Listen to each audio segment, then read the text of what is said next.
Law Matters. Of course it does. Hi, I'm Debbie Moraes, the host and moderator. This program has been created to educate, inform, and help you with law matters because the law matters.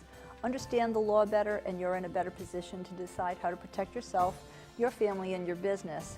We continue to provide information and resources that'll help you to decide whether or not you want to contact a lawyer.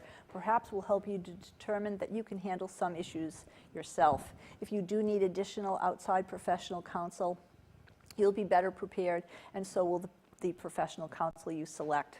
Our goal, of course, either way, is to help you save time, money, and achieve the best possible results. We welcome and thank, once again, the Bazar and Associates Law Firm in East Providence, who continues to help us with the providing insights and information in each session, and our guru, David Bazar, once again is with us. So today, family court, or as it's sometimes called, unfamily court, divorce, custody, there are certainly more things that are under that banner.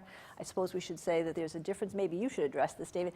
Family court, it's spouses, it's kids, it's parents, different from civil and criminal in terms of who the parties are. Address that briefly? Well, there's actually a number of different jurisdictions in family court. So there's the domestic side of family court, which would be those cases that involve divorces or miscellaneous civil petitions between parties for kids. That those are miscellaneous petitions, usually people who are not married, so it doesn't come under the divorce banner. So it's for child support, custody, visitation, those issues. Then there's another jurisdiction in family court for juvenile cases, which are crimes committed by children, children under the age of 18. And then there's a whole issue of one time in the world it was 17 for a period of time and then became 18, and we had gap kids, as we called them. But it's criminal cases against children. That's the juvenile section. Then there are the DCYF cases, which are the cases that are brought by the state, the Department of Children, Youths, and Families, to protect children who are either neglected or abused. Those are the primary areas. And when it comes to criminal or civil, that involves other parties and certainly other kinds of penalties in other courts. Right. So the equivalent, I guess you might say, is in Superior Court, there's the criminal calendar, which would be the equivalent of the juvenile calendar. And there's the civil calendar, which would be the lawsuits for negligence and so forth in Superior Court, which is the equivalent of the domestic calendar, the divorces and petitions for custody and visitation. The difference, of course, is family court is created by statute. So it's a limited jurisdiction, meaning that the court can only hear those cases that it's been granted authority over by the state legislature. And we'll need to address the jurisdiction issue, but the process. So how one prepares for it. Sometimes we know those things are very simple, uncontested, easy, and then as they refer to that movie, The War of the Roses, some of them are contentious, they're lengthy, they're financially and emotionally draining, good for lawyers, not so good for people involved. But kids and sometimes even the dog can provoke some of the most painful and challenging negotiations, I guess. So help us go through what the legal process is. I understand there are differences state to state, but by and large, the process is the same? It can be equated, but there's always differences. So you're basically describing divorces, so we may as well start with divorces. Okay. And then, as you say, we may be able to help you do these cases on your own. There's a number of people in family court doing cases on their own, pro se. And it oftentimes works. Many times it's a disaster. And it depends what's involved and who the parties are and what they're able to handle or not handle themselves. It is a disaster where there are cases that are involved with a number of assets that need to be taken care of.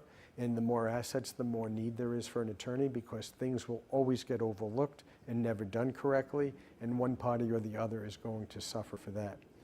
There are other cases where it's a disaster where there may not be a lot of assets, but there are children involved, and the parties aren't able to understand all of the nuances of what needs to be done with the children. So a lot of assets to children, I wouldn't do a pro se divorce. If I had been married for a relatively short period of time. I don't have any assets, I don't have any children, and I don't want to spend any money because I don't really have it to spend. Can I do a divorce on my own? Probably. So how does that go? You have to file a complaint for a divorce with all of the associated papers, and the court will give you the papers that you need to file. So the court's somewhat helpful.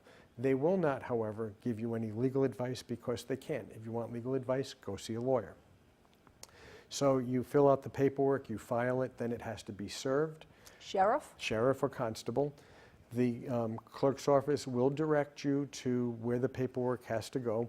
Again, this is one area where I see pro se's messing it up all the time. How so? They come back to court without the service from the sheriff to show that the summons was served on the other side, so the judge has to send them out to try to get a fax or some proof from the sheriff's office that the summons was in fact served. They're always showing the judge the wrong papers because they don't know what the judge is talking about. It is an area that is not that difficult but gets messed up by people a lot. So they're served, they go to court, and then they have to put their evidence on as to what they want and what they're entitled to for a divorce. And again, the court's helpful with that, but that's only the beginning of the process. After the judge writes a decision or gives a decision, it's taken down by a stenographer, it's then the party's obligation to take that and turn it into a judgment called a decision pending entry of final judgment, which is what the order of the court was. It gets messed up all the time. And then if it's an uncontested or nominal divorce based on irreconcilable differences, it's a 90-day waiting period, and then the final judgment has to be entered. Many questions attached to that. So Rhode Island is no fault. I think Mass is also. What does no fault? We understand a little bit about what no fault means, but maybe somebody else didn't commit some unsavory act, and maybe there's not really specifically a guilt. It's irreconcilable. We just can't get along. What else is considered part of that no fault proposition? And there's something called a limited divorce, like a legal separation. Who does that and why? Why would they do that? So, historically, in order to get divorced, and I'm talking primarily Rhode Island, but it does apply to many jurisdictions, you had to have fault grounds to get divorced. You couldn't just get divorced. So you had to prove adultery, or one of the fault grounds was wickedness in violation or whatever of the marriage covenant, that you just didn't act appropriately, you were violent, whatever it might be. Habitual drunkenness was a grounds for divorce. Adultery was a grounds for divorce. And you had to prove those grounds actually existed or you couldn't get divorced. So I think the 70s, maybe early 70s or somewhere along the line, it was decided that maybe we don't want to keep people together who shouldn't be together.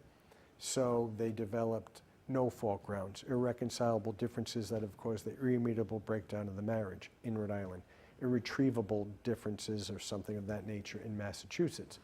And the theory was, we didn't want people colluding to make up a story to get divorced. We wanted the truth in court. So let people get divorced based on the truth. We just don't get along anymore. And it's interesting because many times you'll see or hear people come into court. One side wants to get divorced, the other doesn't. And they say, I'm not going to sign the papers, I'm not going to give him the divorce, I'm not going to grant it, I'm not going to participate, whatever it is. And the judge will explain, you don't have to sign anything, you don't have to agree. The mere fact that he or she wants to get divorced and you don't is grounds for divorce. So there's going to be a divorce granted. That's going to happen. So that's the development of irreconcilable differences, and that's just the grounds for how people can get divorced. So legal separation, that means you're not divorced. It means it's not a legal divorce. Why do people do that, and do they still do that now? Well, and why? So again, we'll go historically and take Rhode Island, which was a very Catholic-dominated state, and divorce was not, it was frowned upon by the Catholic religion and the church. So they had what was either called a divorce from bed and board, which was a separation, or some people called it the Pope's divorce. But the long and short of it was It was just a legal separation. You were still married at the end of the day. And in the 80s, because divorce now was fairly, the irreconcilable difference divorce is fairly new because it was from the 70s. People would come in and say, I want to get a separation, I don't want a divorce. And the reasoning is because, why, I would say? I don't know. A reasonable question. Yeah. Because more times than not, people would come in saying they want a legal separation when they really wanted a divorce, but they didn't want to say they wanted a divorce. And they'd start a legal separation, which would end up getting converted or restarted into a divorce anyway. So it was sort of like, you're paying me twice to do the same thing. Is that really what you want? So less and less people really want legal separations. Today. They're available. You can do them. In the beginning of my practice in 83, 84, 85, more people, because of religious purposes, did want those. I see it less and less today. If there were a legal separation, David, whoever was taking care of the kids, the bills, the day-to-day, would all of those things still stay intact, where husband still had to bring, if not home to one home, a paycheck, had to provide for the family? Was that still part of a legal separation? Yeah, it's the same thing as when you're going through a divorce and you have to do temporary allowances, which are who's going to pay what bills until the divorce is final, and all of those things are determined once and for all. So a legal separation, you're determining who's going to pay what while you're still married, because at the end of the day, you're still going to be married. So who's going to pay the mortgage, who's going to pay the taxes, who's going to pay the insurance, who's going to take care of the kids, you know, if there are children, what's the arrangement going to be for shared placement or visitation or whatever it may be. So all of those same issues need to be addressed in a legal separation, which is why I say, if you're really going to end up being divorced at the end of the day, why are we going through that first? Sounds right. So one other thing, we talked a little bit about do-it-yourself, not quite do-it-yourself in pro se, but sometimes people can mediate a divorce. I should say that we're speaking to David Attorney, right. Attorney David today, even though David is also a mediator. Correct. Today we're going to be speaking to you as the lawyer. Is it true that in some states a judge or the court system may require that there be some mediation before it ever goes to a divorce? So in Rhode Island, for example, those M cases I was talking about, the miscellaneous cases, which are petitions between people who were never married for custody, visitation, support, yes, those type of things, there's an administrative court order that says they have to go to mediation, and family court in Rhode Island has a mediation section in it, a division where there are trained mediators, and they do a very good job, and that's required. On the divorce side, not required, but more and more some of the judges, for cases that have been around for a while, are having what they're calling a settlement week, where they bring in their oldest cases and they refer them to mediation. Even if they've had lawyers in the past, or just if they've been lingering? Lawyers, no lawyers cases. Both. Usually it's with lawyers. Really? But the older cases, they're sent to mediation. And the idea is, it's an opportunity to get, because they're coming up for trial. Those older cases, they try to resolve cases in the family court no longer than 1 year out. When they go over a year, they get a little antsy, the judges, as to the older cases and how they're going to get resolved. So those are the ones they send out for mediation. So you spoke briefly about jurisdiction. Before the divorce is filed, you have to determine where it's going to happen. I understand at one time there were some states that were more favorable for you to live in, which meant 180 days residency, and it made life easier for the dispensation or the divorce to actually happen. How do you decide the jurisdiction, other than, wouldn't it be automatically two people lived in Rhode Island under one roof? That's what they would continue, they would file in Rhode Island. Yeah, the actual... When does that not happen? The actual requirement for a divorce in Rhode Island is that one of the parties live continuously as a resident and domiciled inhabitant of the state of Rhode Island prior to filing their complaint for divorce. Thank you for the verbatim. Okay. And the reason I can say it like that is because we need to show the judge that there's jurisdiction. So one of the things you need to prove at trial or even at an uncontested nominal hearing is that the court has jurisdiction. So for Rhode Island to have jurisdiction, it's the requirement of the resident and domiciled inhabitant. And residency and domicile are two sort of separate concepts that are similar. Residence means that you actually have a residency there. Domicile is that it's where you intend to live and live permanently. So if you're a summer resident in Westerly, but you don't have a domicile, you don't live there permanently, it's not your home, you don't have the jurisdiction to get divorced in Rhode Island. Okay. So you're talking about the people who used to like fly to the Dominican Republic or wherever it is or that they to went. Texas even. Or Las Vegas maybe, or is that just to get married? I'm not maybe. sure. But some place where you can get a what, quote unquote quickie divorce. But if you live in Rhode Island, is it valid? Does Rhode Island recognize it? And more importantly, does it resolve any of the issues between the parties other than the divorce? Who owns the house? Who's going to get the retirement pension plan, whatever, IRA? Who's going to have custody of the children? None of those things are resolved in that divorce where there's only jurisdiction in rem, I guess you would call it, over the thing, over the marriage itself, which some states or countries have very lax requirements to do. So when we talk about do it yourself, is it, even if you are in an amicable situation as you're about to divorce, in your judgment, does it make sense that two people sit down and say, I want this, you want that, and they do that together? Or do you really need someone who can sit down with them and ask the very hard questions? Maybe some have impact that they couldn't possibly anticipate. Is it viable for two people to do this on their own, considering more people than not have complicated, complex situations, David? My recommendation would be at a minimum use a mediator so that you don't miss anything.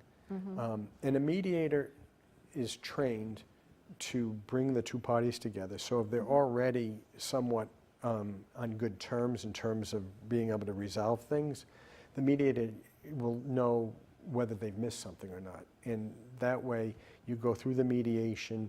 If there are any issues that aren't 100% guaranteed, agreed to, they can work that out. But the mediator can make sure at the end of the day you can enter into what's called a memorandum of understanding, a document that lays out all of the terms of your agreement so that you haven't missed anything. So if everyone is fully disclosive and wants to be honest about what they think they need and should have, perhaps they just plainly don't understand that the dollars and cents of this particular retirement account actually is going to have tax implications that means I'm going to have much less. Or how could someone who was other than an accountant or have some insight, how could they possibly know that they might be getting the short end of the stick? And what do you do about that? Does a mediator, are they tasked with having to say, are you aware of this? Do you know what this implication is? A mediator doesn't give legal advice or tax advice or any of those things. Good to point out. So if you have a tax question, you should go to an accountant. If you have a legal question, you should go to a lawyer. What a mediator will do is tell you if there's an issue that they think you don't see, that you should go talk to someone about it. So they can say that because, as they say, you don't know what you don't know. Right. And a mediator will also say, you can give up anything you want as long as you know what it is you're giving up. And so if you are giving up, for example, a big retirement account, the mediator will say, okay, you agree to do that? That's fine. Do you understand what it is you're giving up? In other words, what is the value of it? And so for a mediator to be comfortable with you giving something significant up, they need to be sure that you understand what it is you're giving up. So the point being, mediators can work. They do understand what these things are about, and at least they know to ask the right questions or have you ask the right questions. Ask the right questions. So continuing with what happens in a divorce, David, summons and petition of divorce and separation, people have to talk about what they have. We talked about how can you be sure that there isn't something that's been diverted or whatever? How do you deal with that, and how do you know when you need to ask that question. So where there are more assets in a case, here's a couple of ways of doing certain things. First and foremost, what the attorneys are going to do when you have a case with attorneys is they're going to send discovery back and forth to each other. It's request for production, so you get all the documents that you need to look at, and interrogatories. So the interrogatories are a starting point where someone's going to be answering questions under oath, because when you sign them, you are sworn to in front of a notary that what you're writing is truthful. So if it's not, there is, perjury. So we ask the questions, have you given anything away? Are there deposits here or there, or that type of thing? The other thing we'll do is subpoena records, and bank records are a very good way, usually, of finding things. But then there might be just activity of a client, and your client has to tell you about the spouse. So I remember one case where they owned a company, a business that would have generated a lot of cash. And the husband took vacations every winter in the Cayman Islands. And what was the husband doing in the Cayman Islands, and why isn't there as much money as we thought there might be? Well, maybe you want to go out or hire a private detective to go out to the Cayman Islands and check and try to find out, are there any accounts there? Where did he go? What did he do? And there have been cases where, yep, there was money being deposited offshore in the Cayman Islands, and it was found. So a lawyer might say, so I guess it's under that first part of the petition, you're supposed to disclose what you have. Mm-hmm. We're assuming it's all honest. Maybe it isn't. So would you, if you are representing someone, say, I think there might be some forensic discrepancies here, we have to go after that? Would you be the one who looks at it? Would you be the one who would say, I think we need a forensic accountant, a private investigator, something? Would you be the one who is likely to do that, David? So in a bigger case where there's assets at risk and there's things that may not be disclosed, sure, you want to recommend an accountant, a forensic accountant. You might want to recommend a private investigator if it's appropriate. So yes, those are things that the lawyer would recommend. Usually the lawyer's not the one flying to the Cayman Islands to knock on the bank doors to see what there is or isn't. Although I wouldn't object to that. But we'll make a note of that, It's not the way it's normally done. So if there's such a thing as no-fault divorce, we know that there is going to be a divorce, but now you have uncovered something, or that there might have been something that needs to be uncovered. Does that weigh more heavily at the time of the decision, or does it just weigh heavily at the time when you have to negotiate for a client? Well, if I'm following the question, what we're asking... You found something, David. We found something that wasn't disclosed earlier. Yeah, I mean, I would want the judge to know that this was undisclosed, and I might ask for a bigger portion of it than if it's a 50-50 divorce you might get otherwise. And I'll tell you, one of the things that's often put into a property settlement agreement, especially when there's some concern that there might be undisclosed property, is a clause that says if any property isn't disclosed in this agreement and is found afterwards, the person who didn't disclose it gets 40% of the asset and the other person gets 60%. Oh, okay. As opposed to it's a default and I just get it wholly. Okay, yeah, good to know. Well, if most, just say agreements would be 50-50, okay. There's a penalty. And so the penalty in that is 10%. But, you know, you could negotiate 100% if you want. But depending on what the discrepancy is, I guess, too. Yeah. So while I guess kids aren't considered property, but maybe they are, part of that petition, too, has to deal with who's going to have custody, how are we going to divide up the child, visitation and whatnot. Is that an area where you find most of the battles being waged? There are a lot of cases that are contested because of the children and how we're going to share parenting those children. How do you deal with that, David? So, you know, I like to look in and I like to test what are the real motivations, because if you have two equally good people, they should work together. And if they are going to work together in the best interest of the child, then they should share as much time and input into the different decisions that are being made as they can. And you hope that that would always be the case. It's not. They're getting divorced. They don't like each other for whatever reason, and they don't want to deal with each other. And so those are harder cases because they both still may be good, but they both have different ideas and don't want to work together. Oftentimes we'll recommend co-parenting counseling for people like that and try to get them on the same page, to put your animosity aside for the best interest of the children. And sometimes it brings out the line that I have to say to some people sometimes, which is, do you hate your spouse more than you love your kids? Because that's the way you're acting. So David, when you're working through this, would you work with the other lawyer and then decide, well, they're both good people, they're having their battles, but ultimately we feel that they can work this out, and as you say, a little co-parent counseling. Right. Do you write that into the settlement of the divorce? Sometimes. Can you do that? Sometimes part of the negotiation is we're going to have shared custody or shared placement or whatever it may be, but the parties have to go through co-parenting counseling. And sometimes they go through that while the case is ongoing to see, if it can work and help. There are other times where you're testing it out and it's really not about, I want shared placement, I want to reduce what I'm paying for child support.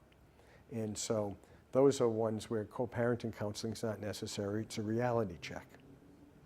So you get to the point where you've discovered what each party wants, how you think that the custody thing is going to proceed. Is there always a hearing, or is there just a settlement and the judge hits the gavel? How does the rest of it, how does the rest of the process happen? I'm in Rhode Island. Okay. So we're doing this in Rhode Island as far as how that works. And in Rhode Island, if you work it all out and you have an agreement on everything, it's an uncontested nominal divorce hearing, which means everything's agreed to, but the judge still has to hear it so the judge can approve it. If you can't agree on anything, then the judge is going to hear it as a trial. Is there such a thing, or there is such a thing as a temporary hearing? What is that and what's the difference? We talked about a little bit earlier, the motion for temporary allowances. It's what are we going to do until the divorce is final while the case is still pending. So again, most of those things you hope to be able to work out. A lot of times people are still in the house, they're doing what they've always been doing, so it's sort of like a status quo. You just keep everything in place and doing it the way you're doing it. So if there isn't a trial, everything is settled, the decree happens varies from state to state? Varies from state to state. Range? So in Rhode Island, which is typical of many states, you have a hearing on the merits, as they call it, the divorce hearing. The judge gives a decision. That's the decision pending entry of final judgment, or in some states, the interlocutory decision. That's entered, and then on a divorce on irreconcilable differences, irretrievable breakdown in Massachusetts, there's a 90-day waiting period before the final judgment can enter. It's a cooling off period. I'm going to go back in history.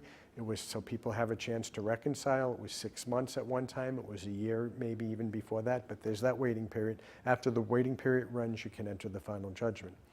If it's on the grounds of living separate and apart for a space of more than 3 years, then it's the 20-day appeal period, and then the final judgment can be entered. We've covered so much in such a short period of time. I think maybe the next segment we should talk about some of the other details regarding custody and even appeals. At this point, we want to say thank you so much for tuning in for Law Matters. Stay tuned, because certainly the law matters to you.